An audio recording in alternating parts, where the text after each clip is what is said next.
Hello and welcome to Ryno's Ravens preview. Please like the video and subscribe to the channel. You can see here I am on BaltimoreRavens.com. Has been somewhat of a long 2-3 weeks depending on how you look at it.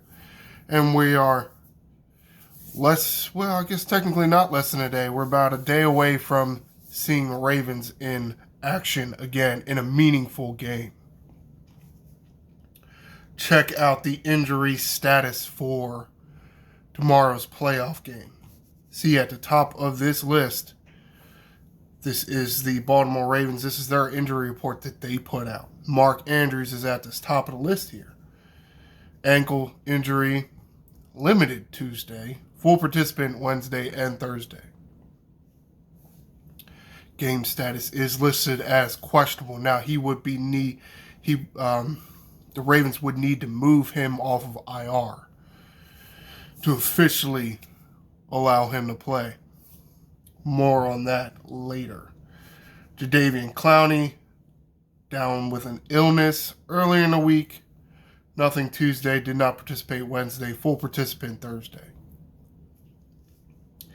Devin Duvernay with a back.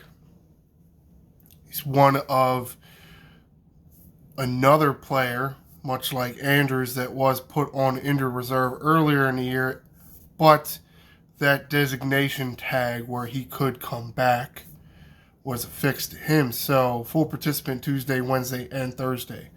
So there is a real possibility that we could see Devin Duvernay tomorrow as well.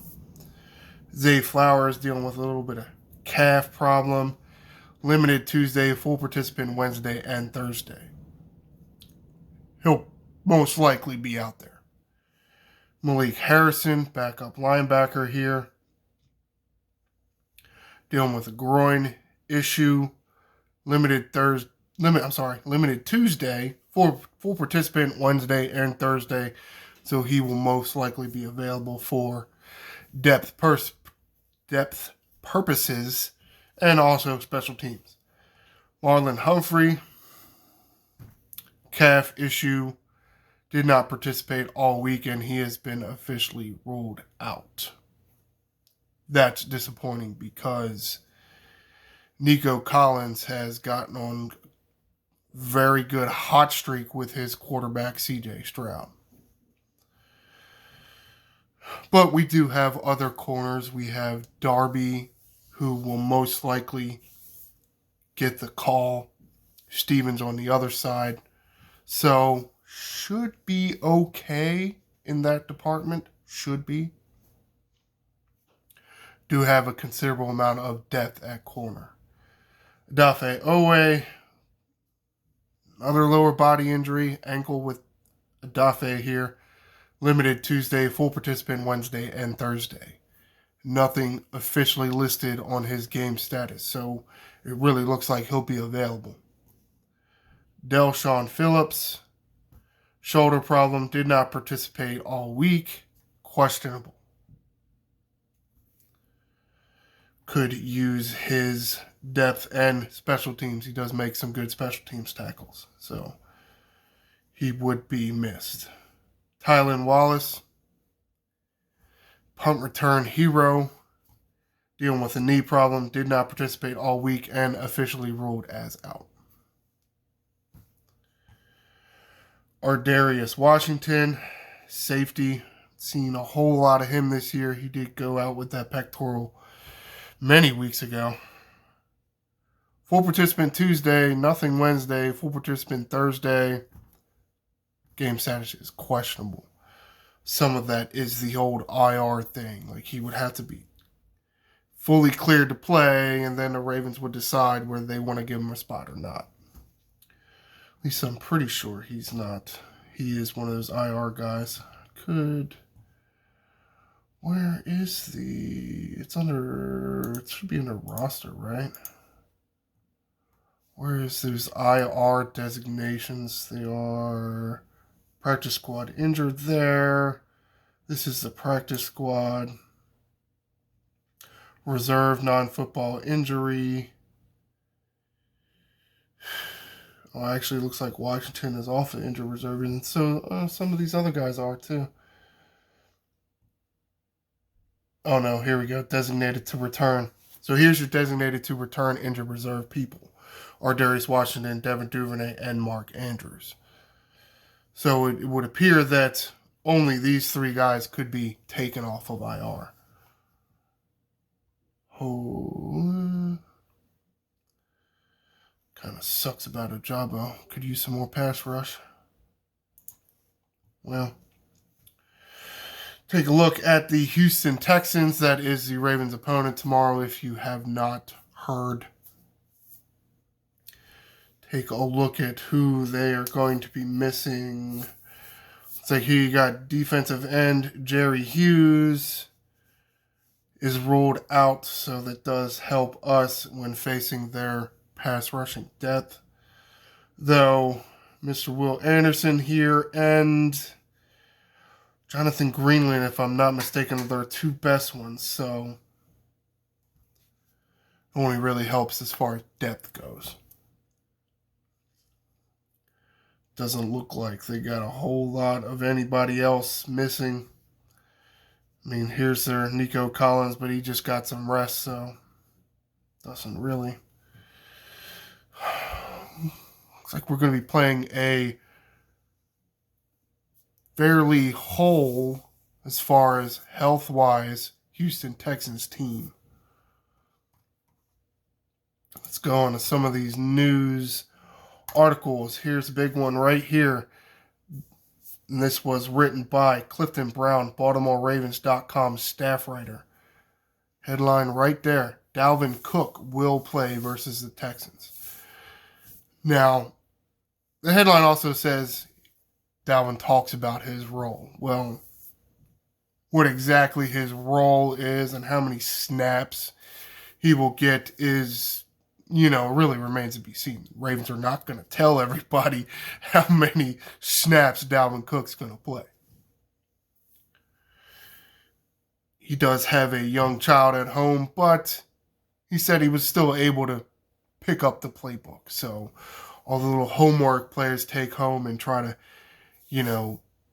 be up to date with a playbook, especially a new playbook that you've only had a few weeks to get a handle on before a playoff game. Says it went okay for him. He felt like it was a relatively easy playbook to understand. I mean, that's good. Great. Fantastic. Hopefully, we'll get the Minnesota Dalvin Cook and not the New York Jet Dalvin Cook. Hopefully, the Jets didn't ruin him. Because, well, not that anybody really played good for the Jets this year, but that's the running joke in the NFL, isn't it? All right, one more news article to look at here. In this article written by Ryan Mink, editorial director. Second part of the headline says, Humphrey ruled out with the not the hamstring, but the calf injury. Top part, or the beginning part of the headline, Mark Andrews' status is up in the air. Basically what they summarized it up as, if Mark Andrews feels that he's in a place where he can elevate the tight end play, he'll go. But if he feels like him coming in will just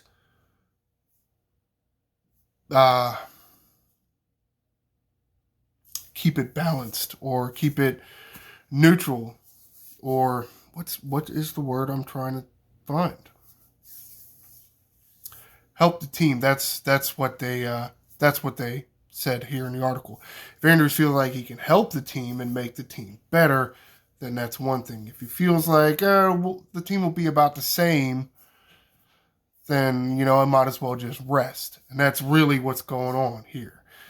Andrews feels good enough that he can play at a high-ish level where that, maybe he can play better than Charlie Kolar, then he'll probably go. But if he feels he'll play about the same as Charlie Kolar, then there's really no point in him playing because he could use another week of rest.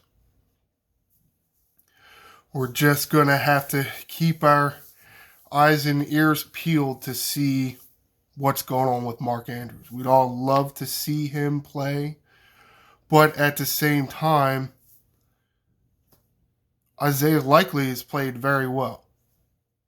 And because Isaiah Likely has played very well, less coverage has gone to Charlie Kolar, so therefore Charlie Kolar hasn't played that bad neither. So may want to wait until next week. Hopefully we can get to next week's game. And that's when you bring Andrews back. Because, I mean, you'd hate to not activate Andrews and you really needed him for this game.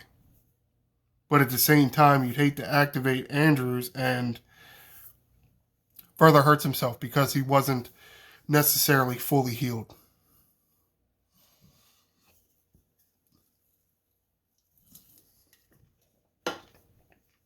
It's most likely going to come down to a early morning decision tomorrow. So I'm sure we'll have our eyes glued to the television all day. Take a look at some of the logistical information here. Only 4 games in the NFL playoffs. Got rid of some of those wild card teams. Really thins it out. It's not 7 games we're watching over the weekend. Or how many games were we watching? 6 games. Forget how many games were on. It was weird because the Steelers game got pushed. That's why it seemed weird. All right, so the 2 1 seeds are going to be playing Saturday because it's been the longest since they have played. So the Ravens and the 49ers will play their opponents tomorrow. Texans at Ravens will be 4:30 Saturday. It will be aired on ESPN, ABC, ESPN Plus, ESPN Deportes, and probably whatever other streaming carriers would allow the stream to be there. Some of these streaming services, like I don't get how some streaming services have certain things and some streaming, very confusing as who's dealing with who. Probably because there's too many streaming provider peoples. You got the NBCs, you got the ABCs, you got the Paramounts, you got the Peacocks, and you got the whoever, I lost count. However, talk about the game itself. As I mentioned, CJ Stroud and Nico Collins have really gotten, what's the word? They've got on a hot streak. That's probably the best way to say it. They bonded well over the season, and coming into the playoffs, they were pretty hot as it was, and then they got pretty hot in their playoff game too. So, it's going to be something we're going to have to, maybe double cover Nico Collins. Cover him with your corner and maybe shade the safety Marcus Williams over top of Collins more that side of the field anyway. Hopefully we got some of our other pieces like Hamilton. Hopefully Hamilton he's going to be okay with that knee. He had some knee troubles. But we do have Geno Stone who can fill in a little bit there. So maybe Kyle Hamilton doesn't have to play all the time. He doesn't have to play all snaps. Could help a little bit there. D'Amico Ryans is the head coach of the Houston Texans. Rookie head coach, if I'm not mistaken. D'Amico Ryans played linebacker for many years in the NFL. He's pretty good at it too. So it would stand to believe that he's going to have a good defense. And the Texans' defense is a lot better than I think they get credit for. They have 2 pretty good pass rushers. They got at least 1 corner. What's that corner's name? I can't remember. What his name is. I forgot what his name is. Doesn't matter. But their defense is playing pretty good. Now, because their top pass rushers are ends, it will be a little easier for them to get pressure with their front 4. Therefore, when they send a blitz, they might get home a little more. That's something the Ravens and their pass blocking really need to pay attention to and stay on top of. Maybe chip a few times. Make sure Lamar Jackson has the passing lanes and the time to pass. Restart the device again. Ooh, okay. Now, just means I'm getting a little long in the tooth here. I really do think the Ravens have the personnel to win this game. But what it really amounts to is, are they healthy enough and are they loose enough? Are they free of rust enough? Because it has been several weeks since the Baltimore Ravens have played a meaningful football game. That does set in. That rust of not playing, it does set in, but depending on the coaching staff and the players themselves and the player leadership, which I think they do have a good player leadership with Roquan Smith on the defense and Lamar on the offense, and they have good seasoned veterans that have been around, been in playoff games, been to Super Bowls. I do think they will play much better off of this bye week than, let's say, the last time a few weeks ago, because coming off of that bye week, they didn't look that good. But I think they'll look a little better coming off of this bye week. That's going to do it for this edition of Ryno's Ravens preview. Trying to think, when will I do Ryno's Ravens review? Yeah, probably. I probably should do it Sunday. So be sure to look out for that. When you do subscribe to the channel, you'll get notified when these videos drop. So be sure to like the video. I am the Angry Ryno. Fly, Ravens, fly.